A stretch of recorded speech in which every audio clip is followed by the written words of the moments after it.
Тайландын хос 2 гигэн Валентины өдөр зохион байгуулсан үнсэлтийн тэмцээний үеэр бараг 2 хоногийн турш үнсэлцэж дээд амжилт тогтоожээ. 42 настай Икаши болон түүний эхнэр 31 настай Лаксана нар 46 цаг 24 минутын турш үнсэлцснээр 2009 онд Германы хосуудын тогтоож байсан 32 цагийн дээд амжилтыг эвдсэн байна.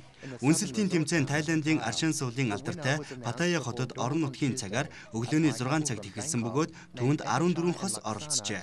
Хэдийгээр үнсэлцэх нь хүн төрөлхтний хамгийн дотн харилцааны илэрхийлэл боловч тэмцээнийг зохион байгуулагчид оролцогчдод юр бусын хатуу болцол тавьсан байна. Тухайлбал хосууд уруулаа салахгүйгээр гуурсаар ууж амны цангаагаа тайлах, ариун цэврийн өрөөнд орохдоо мөн үнсэлцгээ зогсоохгүй байх ёстой гэнэ.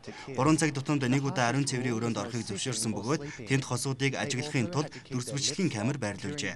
Тэмцээнд төрүүлсэн хосуудад 50,000 баатын үнэтэй буюу $1,600 үнэтэй алмазын шигтгээтэй бөгж 1,000 баат буюу $3,200 мөнгөн шагнал өгсөн байна.